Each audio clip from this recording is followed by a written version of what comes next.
संस्कृत में ये चैप्टर आता है प्रश्न निर्माण। प्रश्न निर्माण करते समय हमें किन किन बातों को ध्यान में रखने की जरूरत होती है। प्रश्न निर्माण संस्कृत में किस प्रकार से करते हैं।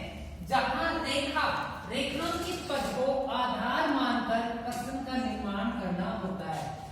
जहां रेखा खींची हुई है उस रेखा को देखकर आप उस रेखांकित पद को लक्ष्य मानकर आधार मानकर प्रश्न निर्माण करना है। यहाँ देखो रेखा यहाँ खींची हुई है सूर्योदय पूर्व, सूर्योदय होने से पहले, पूर्व का मतलब पहले, सूर्योदय होने से पहले। तो इस रेखांकित पद में समयवाचक शब्द आने पर, समयवाचक शब्द आने पर जहां रेखा खींची हुई है और उस स्थान पर समयवाचक शब्द है तो रेखांकित पद को उठाकर उसके स्थान पर कदा अव्यय का प्रयोग करें। रेखा समयवाचक शब्द पर खींची हुई है और प्रश्न निर्माण करते समय रेखांकित पद को उठाकर उसके स्थान पर कदा अव्यय का प्रयोग करें। जैसे सा बालिका, रेखांकित पद समयवाचक है तो समयवाचक शब्द को उठाकर, समयवाचक शब्द को उठाकर उसके स्थान पर कदा अव्यय का प्रयोग कर रहे हैं। सा बालिका कदा, कदा तत्रोपस्थित, तत्रोपस्थित, तत्रोपस्थित।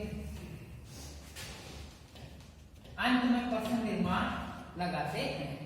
तो सा बालिका, वह बालिका कब वहां उपस्थित हो गई।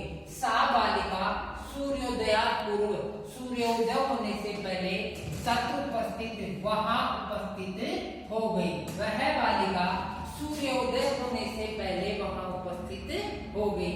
इस वाक्य का प्रश्न निर्माण करते समय रेखांकित पद में समयवाचक शब्द आने पर, समयवाचक शब्द आने पर, समय रेखांकित पद में समयवाचक शब्द आने पर उसके स्थान पर कदा अव्यय का प्रयोग करते हैं और अंत में प्रश्नवाचक चिन्ह लगाते हैं। उसके बाद में देखो संख्यावाचक शब्द आने पर, संख्यावाचक शब्द जहां आता है संख्यावाचक शब्द को आधार मानकर प्रश्न निर्माण करते समय कति अव्यय का प्रयोग करते हैं। का है कौवा, तिस्त्र तीन, संदूक निस्सारे निकाल कर ताम उस बालिका को प्रत्यवदत, प्रत्यवदत यानी बोला।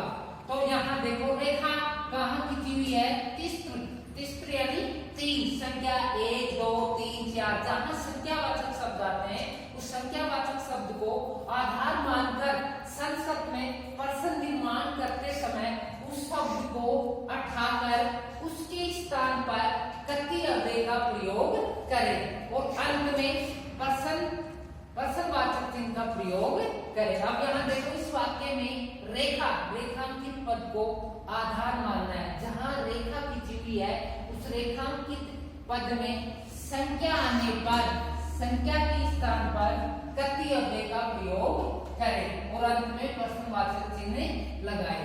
जैसे का है ऐसे की ऐसे। तिस्त्र, तिस्त्र यानी तीन, टारगेट लक्ष्य तिस्त्र है, संख्यावाचक शब्द है। इस संख्यावाचक शब्द को उठाकर इसके स्थान पर कति लगाए। कति यानी कितने, कितनी। का है कति, मंजूषा, मंजूषा निस्सार्य, निस्सार्य ताम प्रत्यवदत, निस्सार्य ताम प्रत्यवदत और अंत में प्रश्नवाचक चिन्ह लगाते हैं। तो बच्चों ध्यान दें संस्कृत में जहाँ प्रश्न निर्माण आता है, प्रश्न निर्माण करते समय आपको निम्न महत्वपूर्ण बिंदु ध्यान में रखे। समयवाचक शब्द अगर रेखांकित पद में आ गया उस समयवाचक शब्द को उठाकर उसके स्थान पर कदा, कदा अव्यय का प्रयोग करें। कदा का हिंदी में अर्थ होता है कब। और संख्यावाचक शब्द रेखांकित पद में आने पर संख्यावाचक शब्द को उठाकर उसके स्थान पर कति अव्यय का प्रयोग करें। कितना या कितनी, कति बच्चे का हिंदी में अर्थ होता है कितना या कितनी। इस प्रकार से आप प्रश्न निर्माण